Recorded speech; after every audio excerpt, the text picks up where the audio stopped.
같이 기도함으로 새벽기도 시작합니다. 하나님의 살아계심을 맛보아 알게 하여 주옵소서. 하나님의 살아계심을 매일매일 맛보지 아니하면 우리는 우리의 능력과 우리의 힘으로 이 세상을 버텨낼 재간이 없습니다. 하나님 은혜를 주옵소서. 하나님의 말씀 가운데 살아계신 하나님을 맛보아 알 수 있도록 하나님 역사하여 주옵소서. 만져 주옵소서. 예수님 이름 받들어 기도합니다. 아멘. 오늘은 누가복음 4장 14절에서 30절까지의 말씀입니다. 14절에서 30절까지의 말씀입니다. 예수께서 성령의 능력으로 갈릴리에 돌아가시니 그 소문이 사방에 퍼졌고 친히 그 여러 회당에서 가르치심에 무사람에게 칭송을 받으시더라. 예수께서 그 자라나신 곳 나사렛에 이르사 안식일에 하시던 대로 회당에 들어가서 성경을 읽으려고 서심해 선지자 이사야의 글을 들이거늘 책을 펴서 이렇게 기록된 데를 찾으시니 곧 주의 성령이 내게 임하셨으니 이는 가난한 자에게 복음을 전하게 하시려고 내게 기름을 부으시고 나를 보내서 포로된 자에게 자유를, 눈먼 자에게 다시 보게 함을 전파하며 눌린 자를 자유롭게 하고 주의 은혜의 해를 전파하게 하려 하심이라 하였더라. 책을 덮어 그 맡은 자에게 주시고 앉으시니 회당에 있는 자들이 다 주목하여 보더라. 이에 예수께서 그들에게 말씀하시되 이 글이 오늘 너희 귀에 응하였느니라 하시니 그들이 다 그를 증언하고 그 입으로 나오는 바 은혜로운 말을 놀랍게 여겨 이르되 이 사람이 요셉의 아들이 아니냐. 예수께서 그들에게 이르시되 너희가 반드시 의사야 너 자신을 고치라 하는 속담을 인용하여 내게 말하기를 우리가 들은 바 가버나움에서 행한 일을 네 고향 여기서도 행하라 하리라. 또 이르시되 내가 진실로 너에게 이르노니 선지자가 고향에서는 환영을 받는 자가 없느니라. 내가 참으로 너에게 이르노니 엘리야 시대에 하늘이 3년 6개월간 닫히어 온 땅에 큰 흉년이 들었을 때에 이스라엘에 많은 과부가 있었을 때 엘리야가 그중 한 사람에게도 보내심을 받지 않고 오직 시돈 땅에 있는 사렙다의 한 과부에게 뿐이었으며 또 선지자 엘리사 때에 이스라엘에 많은 나병 환자가 있었을 때 그 중에 한 사람도 깨끗함을 얻지 못하고 오직 수리아 사람 나아만 뿐이었느니라. 회당에 있는 자들이 이것을 듣고 다 크게 화가 나서 일어나 동네 밖으로 쫓아내어 그 동네가 건설된 산 낭떠러지까지 끌고 가서 밀쳐 떨어뜨리고자 하되 예수께서 그들 가운데로 지나서 가시니라. 아멘. 오늘 예수님은 이제 자신의 고향인 이 갈릴리로 가셔서 이 나사렛 회당에서 안식일을 맞으십니다. 그리고 회당에서 이사야서를 읽으시죠. 당시에 이 회당장이 어떤 두루마리를 예수님에게 가져다 줍니다. 그러니까 그 당시에 이 정해진 대로 이 구약의 본문들을 읽어가는데 그때 읽어야 할 본문이 이 이사야 책이었다라는 거죠. 예수님은 그 두루마리를 펴신 다음에 두루마리에서 이사야 61장 1절 그 말씀을 읽어 나가시기 시작해요. 주의 성령이 내게 임하셨으니 18절이죠. 오늘 이는 가난한 자에게 복음을 전하게 하시려고 내게 기름을 부으시고 나를 보내서 포로된 자에게 자유를, 눈먼 자에게 다시 보게 함을 전파하며 눌린 자를 자유롭게 하고 주의 은혜를 전파하게 하려 하심이라. 근데 원래 이 이사야 61장 1절, 2절의 말씀은 그 예수님이 읽으신 것과는 조금 다릅니다. 61장 1절 2절 보면 주 여호와의 영이 성령이 같은 거죠. 내게 내리셨으니 이는 여호와께서 내게 기름 부으사 가난한 자에게 아름다운 소식을 전하게 하려 하심이라. 나를 보내서 마음이 상한 자를 고치며 포로된 자에게 자유를, 갇힌 자에게 노임을 선포하며 여호와의 은혜의 해와 우리 하나님의 보복의 날을 선포하여 모든 슬픈 자를 위로하되. 그러니까 대략 비슷한데 특히 좀 달라진 대목이 바로 이 2절이죠. 61장 2절. 여기 보면 여호와의 은혜의 해와 우리 하나님의 보복의 날을 선포하여 모든 슬픈 자를 위로하되. 분명히 뭐라고 얘기합니까? 은혜의 해와 보복의 날이라고 이게 쌍으로 나와요. 근데 오늘 19절에 보면 예수님은 주의 은혜의 해를 전파하게 하려 하십니다. 그래서 보복의 날이라는 말을 빼고 읽으십니다. 그리고 더 황당한 말을 하시는 게 21장 이에 예수께서 그들에게 말씀하시되 이 글이 오늘 너희 귀에 응하였느니라 하신다. 이사야에서 예언하신 그 말씀이 바로 자기 자신, 바로 메시아인 나를 통하여 이루어졌다. 내가 기름 부으심을 받은 사람이다. 이렇게 얘기하신 거예요. 그러니까 이 말을 들은 나사렛 사람들이 당황하죠. 황당하다고. 첫째, 이 메시아는 분명히 이 은혜의 날만 선포하는 게 아니라 보복의 날이 있어야 돼요. 보복이 결국은 이스라엘 백성에게는 은혜가 되는 거죠. 누구에 대한 보복입니까? 이방인과 이방인 왕인 헤롯, 그 일가, 로마 총독, 이런 사람들에 대한 보복, 그리고 악한 일을 일삼았던 그런 악한 자들에 대한 권력자들, 부자들, 이런 사람들에 대한 보복, 심판. 그 날이 없고 힘든 사람들한테 은혜의 날이니까 반드시 은혜의 날만 있는 게 아니라 보복의 날이 따라와야 된다라고 믿은 거죠. 자신이 억울하게 당했던 모든 일들을 보상받고, 그래서 로마의 앞잡이들한테 빼앗겼던 내 땅과 그 억울하게 잃었던 재산들, 또 노예로 팔려간 가족들이 다 돌아오는 일, 하나님의 보복은 반드시 있어야 된다라고 생각하기 때문이죠. 그러니까 이 말에서 보복의 날을 빼버리니까 이것 자체도 황당하고 당황스러운데, 거기다가 예수님이 눈앞에 보이는데 분명히 이건 목수 요셉의 아들이라는 거죠. 그러니까 이 사람이 요셉의 아들이 아니냐, 22절에 이렇게 말하는 겁니다. 한마디로 예수님의 메시지를 격화시키고 무시하고 싶은 거죠. 그러니까 요셉의 아들이 그냥 와서 헛소리를 하는 거다. 그러자 예수님이 이렇게 말씀하시는 거예요. 23절. 예수께서 그들에게 이르시되 너희가 반드시 의사야 너 자신을 고치라는 속담을 인용하여 내게 말하기를 우리가 들은 바 가버나움에서 행한 일을 네 고향 여기서도 행하라 하리라. 또 이르시되 내가 진실로 너에게 이르노니 선지자가 고향에서는 환영을 받는 자가 없느니라. 두 가지의 속담을 겹쳐 쓰셔서 결국은 이 선지자가 고향에서는 환영을 받지 못한다 라고 말씀을 하시는 거죠. 그러니까 이 속담을 잘 다시 한번 보면 속담 자체가 의사여 네 병이나 고쳐라, 나는 이런 속담이 있는 거예요. 그러니까 네가 가버나움에서 했다며 네가 진짜 의사면 여기서 한번 네가 실력을 보여봐. 우리 여기 나사렛에서 한번 더 능력과 기적을 베풀어봐. 이렇게 한다라는 거예요. 그런데도 어떠한 기적을 보이든 간에 이들은 요셉의 아들 예수 나도 못 믿겠다라고 할 것이 뻔한 거죠. 왜요? 이들의 마음이 이미 완고하기 때문이에요. 그래서 선지자는 고향에서 환영을 받지 못한다라고 말씀을 하신 거죠. 그러면서 이들을 더 열받게 하시는 말씀을 추가하십니다. 바로 이방인들이 오히려 하나님의 이 믿음을 가지고 있었고 하나님의 선택을 받았고 오히려 그들이 하나님께 은혜를 입은 사람들이었다. 그러니까 그 얘기는 뭡니까? 너희들은 이방인보다도 못하다. 마음이 더 이 악하고 닫혀있고, 그 당시에 유대인들이 이방인들을 은근히 뭐라고 했습니까? 개나 돼지보다도 못한 존재라고 여기지 않았습니까? 딱 그 욕을 거꾸로 되돌려 준 거죠. 이방인의 구원의 이야기를 두 가지 하십니다. 엘리야 때 사렙다 과부의 이야기와 엘리사 때 수리아 사람 나아만의 이야기인 거예요. 이들이 다 이방인이죠. 사렙다 이방인 지역이고 수리아 아람이니까 그것도 이방인 지역이죠. 근데 이 사람들이 다 치유를 받은 거 아닙니까? 그러니까 이런 이방인보다도 믿음이 없고 마음이 강팍하다. 그러니까 이들이 생각할 때는 더 열받는 거예요. 지금 아니 이방인들이 통치하고 있는 이 나라에서 이방인들을 다 죽이고 심판해야 되는 보복의 심판의 날이 와야 되는데 정작 우리 보고 이렇게 얘기를 하다니 이렇게 말을 하는 작자를 가만히 둘 수 있는가?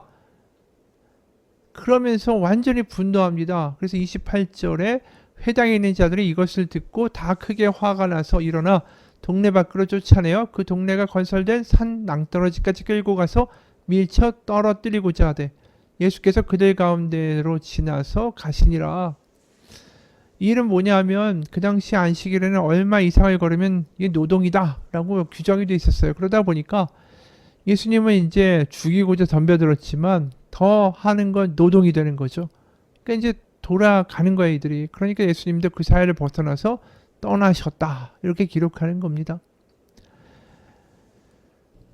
이 장면을 보면서 여러분 무슨 생각이 드십니까? 이율배반적이라는 생각이 들죠. 자기들은 정말 잘하고 있다.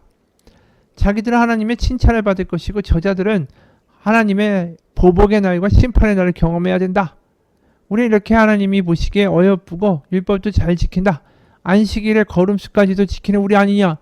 이런 식의 모습을 보여주고 있는 거죠. 여러분 율법을 지키면서 이들이 뭘 경험하고 있냐면 자신들은 옳다라는 생각만은 강조하고 있는 거예요. 그러니까 율법의 근본적인 정신이 내가 옳고 저들이 틀렸다라는 이야기를 하고자 해서 율법을 주신 게 아니잖아요. 하나님 안에서 하나님만 사랑하고 이웃을 사랑하는 다른 모습과 다른 삶을 살아내라고 율법을 주신 것이지, 나는 율법을 지키는 하나님께 칭찬받아야만 하는 그런 자격이 있는 사람이다. 그리고 저 사람들은 자격이 없다. 이런 자격을 얻기 위한 하나의 타이틀이나 어떤 입증을 하기 위한 자격 요건으로 율법을 말씀하신 게 하나님이 아니라는 거죠. 근데 이런 경우들이 참 많아요. 우리의 믿음도 마찬가지. 내가 교회 나간다. 이게 중요한 게 아니라 내가 믿음으로 살아간다라는 게 더 중요한 거 아니겠어요? 나는 주일 예배를 지킨다가 아니라 내가 하나님의 자녀로서의 삶을 살아간다. 이게 더 중요한 거죠. 본질적으로. 왜 예배를 합니까? 하나님의 자녀로서 살아가기 위하여 다시 한번 하나님의 은혜를 구하는 게 예배 아니에요? 그래서 예배하는 거지. 예배를 했다고 해서 내가 자격이 갖추어져서 다른 사람들보다 낫다라는 표현을 하기 위해서 난 주일도 지키고 못도 하고 못도 해. 자격을 이야기하기 위해서 우리 예배하는 게 아니잖아요. 근데 이 거꾸로 된 거잖아요. 어느 목사님이 전도살 때 어느 교회에서 참 어려운 일을 많이 겪었습니다. 그리고 하나님한테 목회가 성공하게 해달라고 간절히 기도했대요. 그리고 자신이 큰 교회 다임 목사가 되면 내가 전도사할 때 나한테 마음고생을 하게 한 그 교회에 가서 봐라, 내가 하나님의 종 아니냐, 하나님이 내 편 아니냐, 이거를 꼭 말해주고 싶었다라는 거죠. 이 마음도 알 것 같아요. 하지만 이게 신앙을 믿는 이유가 아니잖아요. 하나님이 내 편이고 내가 옳다, 내가 자격 있다, 이걸 입증하기 위해서 하나님을 믿는 거면 이 잘못된 거죠.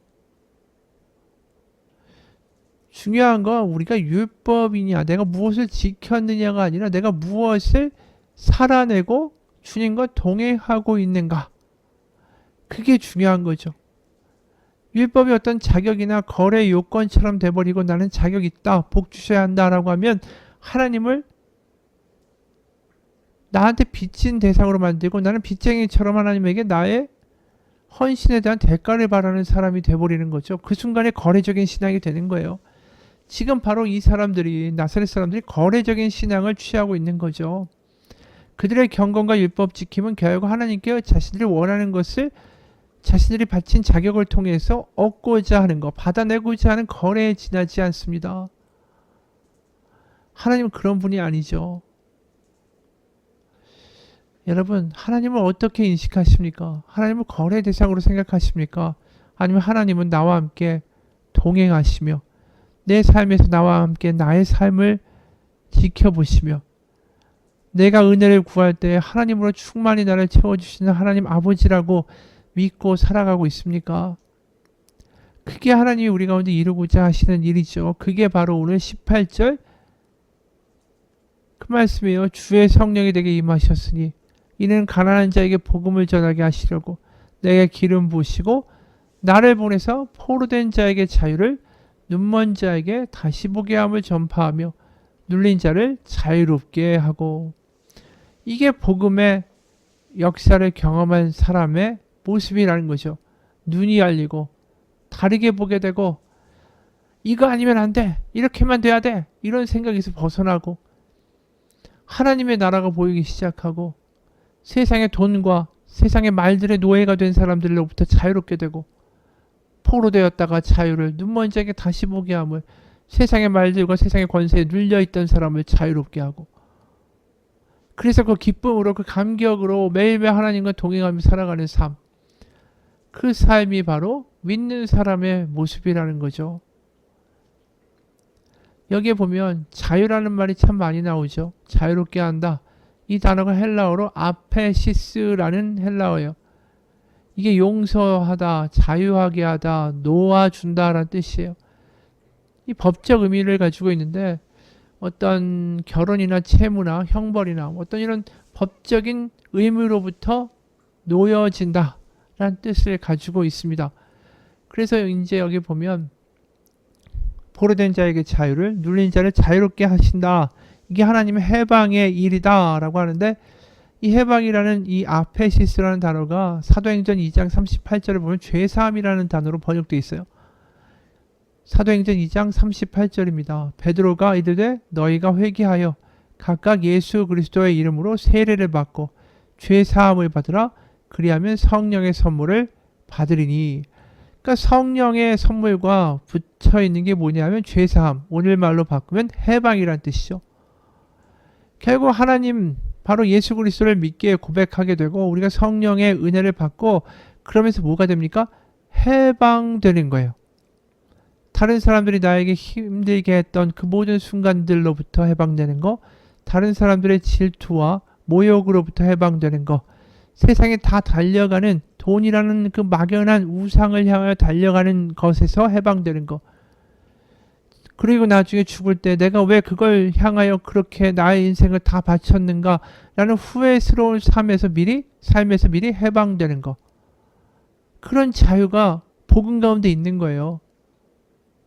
그래서 예수님을 믿고 그 자유를 경험하며 기뻐하며 다른 삶을 살아내는 것이 믿음이지, 하나님께 내가 이렇게 해드렸고 뭘 바쳤고 내가 자격이 있기 때문에 하나님 이러한 대가를 주셔야 된다라고 거래하는 게 믿음이 아니라는 거죠. 지금 나사렛 사람들은 그렇게 믿고 있는 거고, 예수님은 다른 복음을 이야기하시는 거예요. 하나님을 믿는 새로운 방식. 여러분, 우리가 성령을 경험하고 하나님의 은혜를 경험한다는 건 다른 게 아닙니다. 자유를 경험하는 거예요. 자유를. 더 이상 세상의 방식이 아니어도 되고, 나에게 뭐라고 하는 사람들에게 겁먹지 않아도 되고, 두려움으로부터, 공포로부터 전전긍긍하지 않아도 되고, 돈이 전부처럼 달려가지 않아도 되고, 나를 미워하는 사람 때문에 속상해하지 않아도 되고, 그리고 남을 용서할 수 있게 되고, 나에게 악한 말을 하는 사람을 사랑할 수 있게 되는 자유가 생기고, 여러분, 그게 믿는 사람의 모습이고 그게 복음이죠. 그래서 기쁜 소식이라는 거 아니겠습니까? 여러분, 우리 가운데 해방이 주어졌어요. 그런데도 이 복음을 잘 모르기 때문에 여전히 과거의 모습으로 살아가는 게 하나님이 보실 때 얼마나 답답하시겠습니까? 어느 한 양반가에 이 노비 일가가 있었습니다. 이들이 아주 열심히 일했어요. 주인이 그것을 아주 기특하게 보고 이제 이들을 해방시켜 주겠다라고 마음먹었습니다. 어느 날 노비들에게 마음을 밝혔죠. 그러자 이 노비들이 하는 말이, 우리를 절대로 내치지 말아 주십시오 주인님, 이거였어요. 자유나 해방이 주어졌는데도 불구하고 자유와 해방이 싫다고, 거기서 나 떠나지 않겠다고, 나 노예로 살겠다라고 하는 그 모습을 주인이 보면서 너무너무 답답했다라는 것이죠. 우리가 그런 거 아닐까요? 하나님이 이미 자유와 해방을 주시고 그분이 우리의 삶을, 인생을 책임지겠다라고 하셨는데, 여전히 우리는 세상과 돈과 죄와 사람들의 눈 가운데 노예로 살아가고 있는 것은 아닌가? 복음이 우리를 해방시켰다고 하는데 우리는 여전히 해방이 아니라 종으로 살기를 더 선택하고 있는 것은 아닌가? 같이 기도하겠습니다. 하나님, 우리가 해야 할 싸움은 무엇을 얻고자 하는 싸움이 아니라 하나님의 복음을 더 누리며 기뻐하며 받아들이며 하나님으로 말미암아 세상의 종된 것으로부터 해방되었음을, 그 자유를 세상 가운데 선포하고 나누고 누리는 것, 그것이 우리가 해야 할 싸움이라고 깨닫습니다. 복음을 깨닫기 원합니다. 누리기 원합니다. 해방이 무엇인지 경험하고 그 자유를 주변 가운데 선포하며 전염시키는 인생이 되게 도와주옵소서. 하나님의 놀라운 역사와 이야기가 우리의 인생을 통하여 흘러나가게 하여 주옵소서. 예수님 이름 받들어 기도합니다. 아멘.